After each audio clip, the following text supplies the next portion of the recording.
ఓం గం గణాధిపతియే నమః. సాధకులకు నా ధన్యవాదాలు. ఈరోజు క్షీరార్ణవ యక్షిణి సాధన గురించి తెలుసుకుందాం. ఈ క్షీరార్ణ యక్షిణి సాధన చేస్తే మన ఇంట్లో మనకి ఎప్పుడు కూడా ఏ లోటు లేకుండా నిత్యం పాలు, నెయ్యి, పెరుగు, ఫలములు, ఆహారం అలాగే ఏ లోటు లేకుండా ఆహారానికి సంబంధించిన ఏదైనా కూడా మీకు నిండుగా ఇల్లంతా నిండుగా ఉంటుంది. అంటే మీకు ఏ లోటు లేకుండా ఎప్పుడు కూడా యక్షిణీ దేవత మిమ్మల్ని చల్లగా చూస్తుంది. మీ ఇంట్లో ఎప్పుడు కూడా ఏ కరువు ఉండదన్నమాట. ఈ యక్షిణీ సాధన మీరు చేస్తే మీకు ఖచ్చితంగా ఫలితం ఉంటుందన్నమాట. ఇది క్షీరార్ణవ యక్షిణీ సాధన. ఇది నేను డిస్క్రిప్షన్లో మంత్రం ఇస్తాను. దీన్ని ఎలా చేయాలంటే, ఈ యక్షిణీ సాక్షాత్కారం కొరకు సాధకుడు తన ఇంటి ముందు సింహద్వారం ఉంది కదా, మన ఇంటి గుమ్మం దగ్గర సింహద్వారం వద్దను అరుగు మీద కూర్చోవాలి.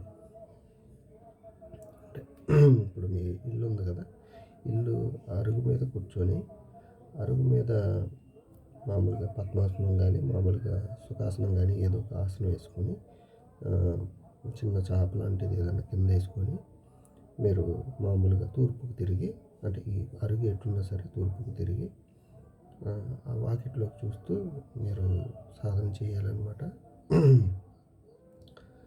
ఈ సాధన మీరు ఒక 1500 సార్లు చేయాలన్నమాట. 1500 సార్లు జపం చేయాలి. మీరు ఏం అవసరం లేదు, మనసులో మన మనసులో సంకల్పం చెప్పుకొని, సంకల్పం అంటే మా తల్లి నేను నీకోసం ఈ సాధన చేద్దామనుకొని చేస్తున్నాను, కాబట్టి నువ్వు నాకు ప్రసన్నమై నాకు కావాల్సింది నువ్వు చేయి తల్లి అని చెప్పి మనసులో అనుకొని నువ్వు ఆవిడని జపం చేయాలన్నమాట. ఈ ప్రకారంగా మీరు రోజుకి 1500 సార్లు 11 రోజుల పాటు క్రమం తప్పకుండా ప్రతినిత్యం జపం చేయాలి. అంటే ఈరోజు రాత్రి 9 గంటలకి చేశారనుకోండి, రేపు అలాగే 9 గంటలకి చేయండి, అలాగే 11 రోజులు తీయండి. మీరు ఇలా చేస్తూ ఉంటే కరెక్ట్గా 11వ రోజుకి ఈలోగానే మీకు ప్రసన్నం అవుతుంది. కానీ మీరు జపం మధ్యలో ఆపకూడదు.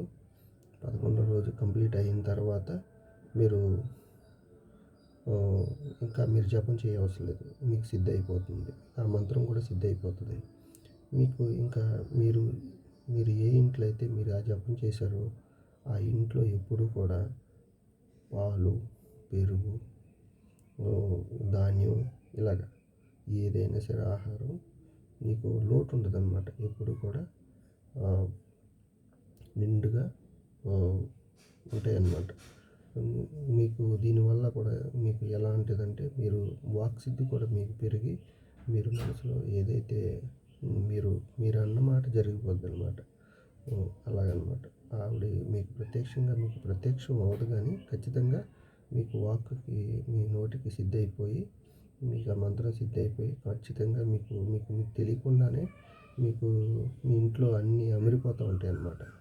మీకు ఇంక ఏ లోటు రాదు. ఆకలి అనే మాట ఉండదు. పాలు, పెరుగు, ధాన్యం ఏవైతే మనం తిందాం అనుకుంటామో అవన్నీ కూడా మీ ఇంట్లో చేరిపోతూ ఉంటాయి అన్నమాట. అంటే ఆ టయానికి మీకు వచ్చేస్తాయి. ఏదో రకంగా మీకు ధన ప్రాప్తి కలిగి మీరు ఇంట్లో ఏ లోటు లేకుండా, మీ ఇంట్లో వాళ్ళకి ఏ లోటు లేకుండా సంతోషంగా చక్కగా ఉంటుందన్నమాట. అది దీని ఉద్దేశం అన్నమాట.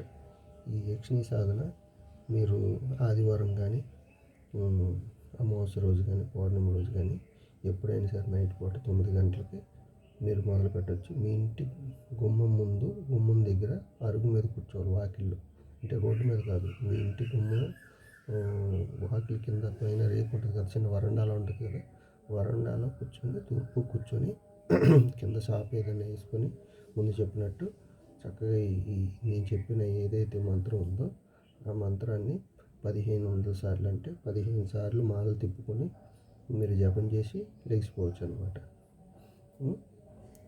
ఓకేనా సాధకులారా? ఓకే, స్వస్తి.